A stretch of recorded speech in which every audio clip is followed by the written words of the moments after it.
Si Apo! Pinatawag ako ni Apo? Oo! Sinong Apo? Pag once uminito, ibig sabihin delikado. Yan mga idol, isang mapagpalang araw sa lahat at mapagpalang hapon sa lahat. Ayun,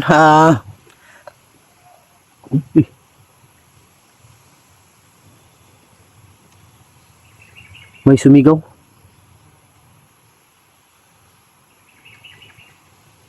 Ayun mga idol, balik bundok ako. Pero bago ako babalik kung saan kami nagkita ni Brad Charlie, napag-isipan kong dumaan muna sa bahay ni Lolo para makausap o nandyan pa ba yung naabutan namin ni Amanda nung gabi na yon, na dalawang lalaki na nagritual sa loob ng bahay ni Lolo. Gusto ko silang makausap mga idol, gusto ko silang makilala kung sino ba talaga sila. Kaya yun ang mission ko ngayon dito bago ako didiretso ng bundok. Pinuntahan ko si Brad Charlie, hindi na lang ako nakapag-video mga idol. Nagbakasakaling nandun si Amanda pero wala talaga. Ang sabi ni Brad Charlie at sabi ni Sandra na si Amanda daw ay umuwi daw talaga sa kanila. Gusto makita yung mga magulang. Ang sabi ni Sandra, pag once nakabalik si Amanda dun sa kanila, ibabalik yung pagiging aswang ni Amanda. Kaya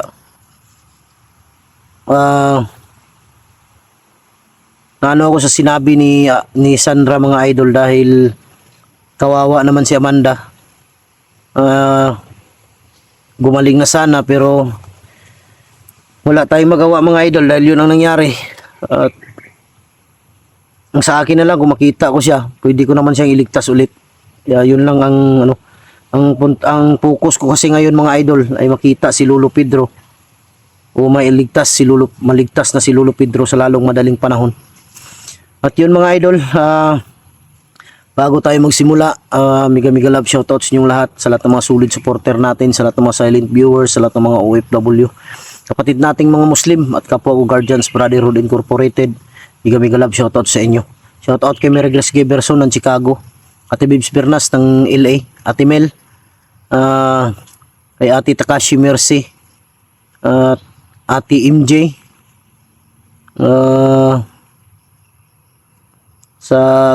kay Jimmy Ramirez, Team Kuwait, Team Marlica, Janice Alcalde, at kay Mamshi, Idol Mamshi Tari Ugsok, yan, ng Bingkungan, Tagum City.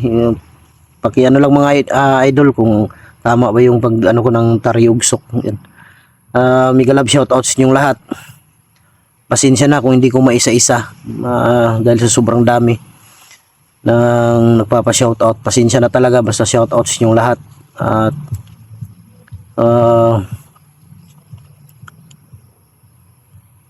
pasensya na talaga. Pasensya na, hindi ako masyadong nakapokus dahil sa daming iniisip kung saan ko matatagpuan talaga si Lolo Pedro. Tapos ngayon si Amanda na naman. Kaya yun ang natin ngayon, na sana makita natin agad si Lolo para makapag naman tayo sa panibagong misyon na kailangan nating magawa. Dahil mahirap bumaba sa bundok nang wala kang misyon na accomplish ba. Kailangan talaga may mission accomplish tayo mga idol para pagbaba natin hindi sayang yung pag-akyat natin ng bundok. Yun. Dito ako dumaan. Yan mga idol, nakikita ninyo. Dito ako dumaan papunta kay Lolo Pedro.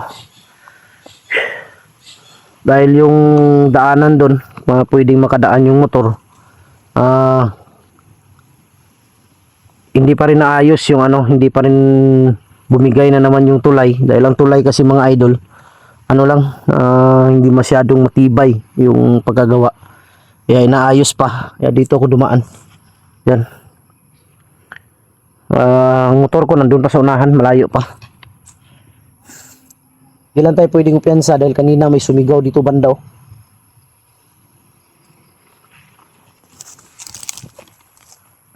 May tumambay dito mga idol kagabi. Sigurado ako may tumambay dito kagabi. Ano? May nagsunog dito. May tumambay dito. Sigurado ako. Hindi ko lang alam kung sila yung nandun sa loob ng bahay ni Lolo na nagritual silang nandito kagabi. Hindi natin alam.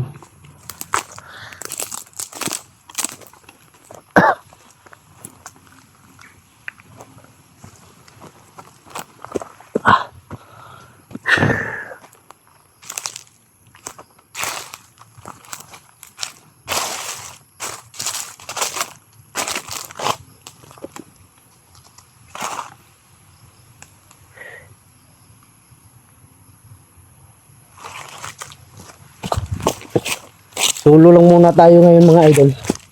Dahil si Brad Charlie pinaiwan ko muna dun sa ano, kung saan sila nakatira. Dahil baka may masalisihan siya ni Sandra. Dahil nalaman ni Sandra na si Amanda ay umuwi sa kanila. Baka isipin ni Sandra na susunod kay Amanda. Mahirap na. Doble ang problema.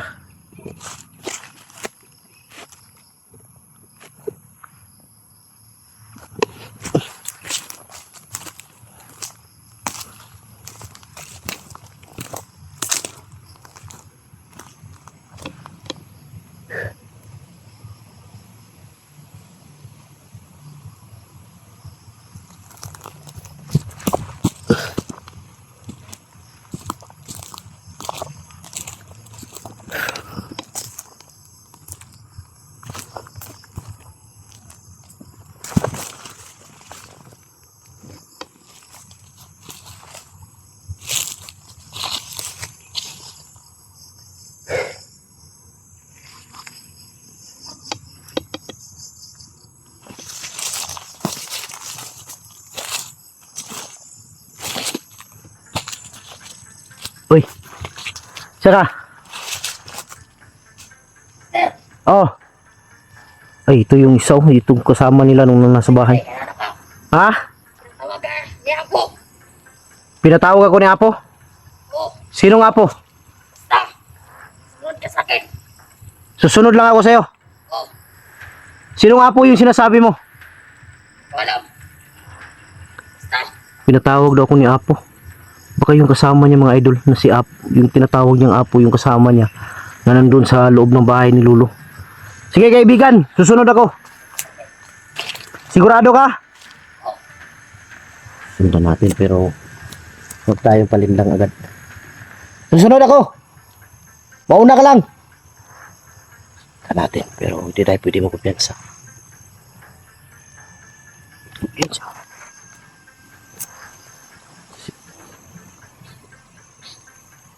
Sinalubong niya ako mga idol dahil pinatawag daw ako ni ano, yung sinabi niya si Apo. Hindi ko alam kung sino yung tinutukoy niyang Apo. Yun ang alamin natin.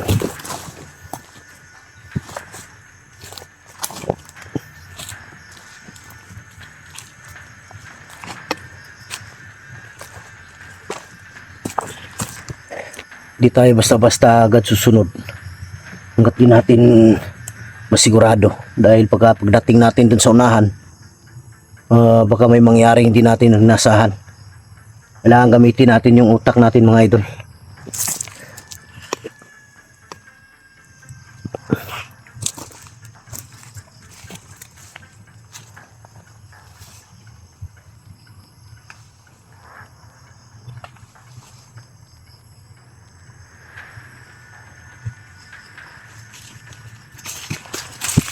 Biglang nawala. Tignan natin.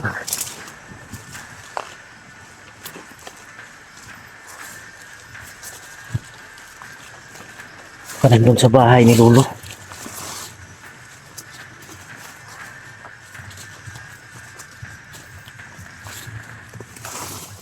Para sa bahay ni Lolo.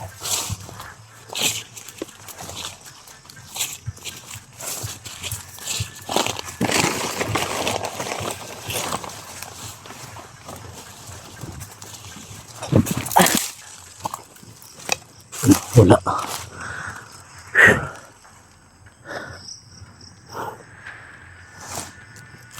Wala. Dala ko yung ano.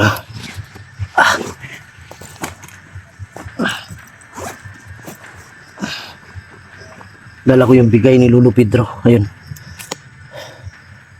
Pag once uminit to, ibig sabihin delikado. Hindi naman siya uminit. Ibig sabihin ito, hindi delikado yung pagsunod ko sa kanila. Ayun o. Wala naman.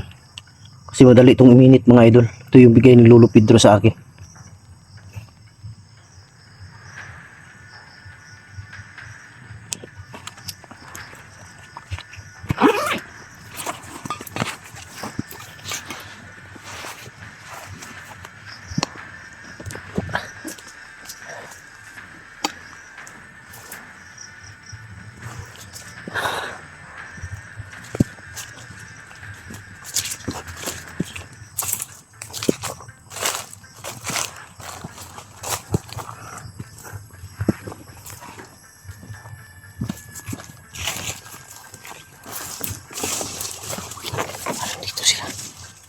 Dito sa may kubo.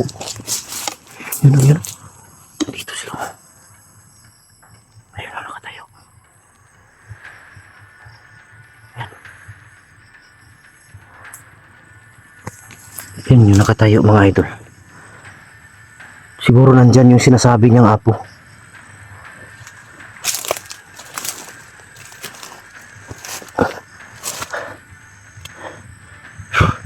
Magmanmal muna tayo saglit. Hindi muna tayo agad-agad lalapit.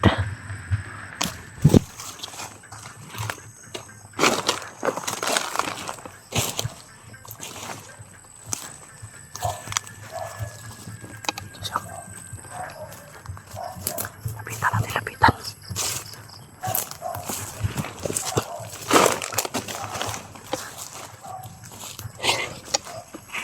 Ayan, ayan.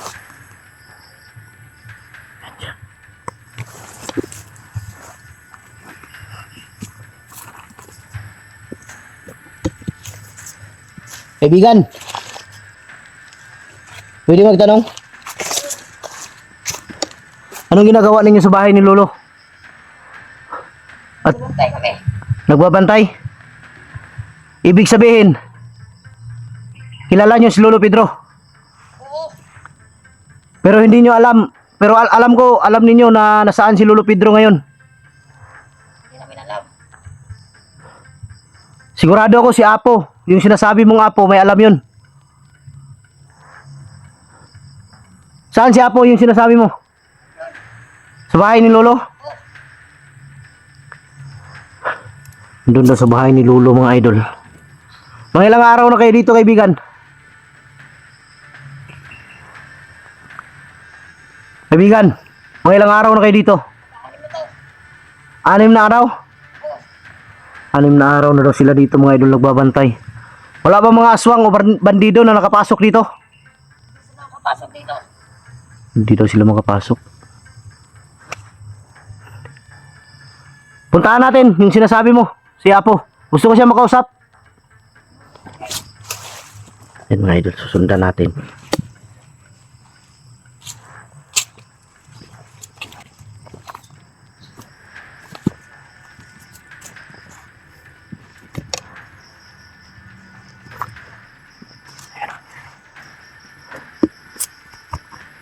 Yan siya.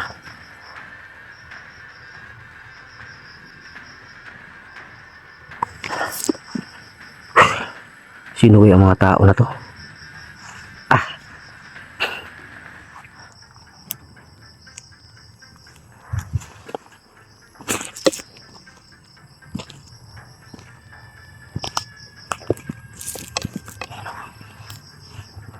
Tignan na natin. Nandyan daw sa loob ng bahay ni Lolo.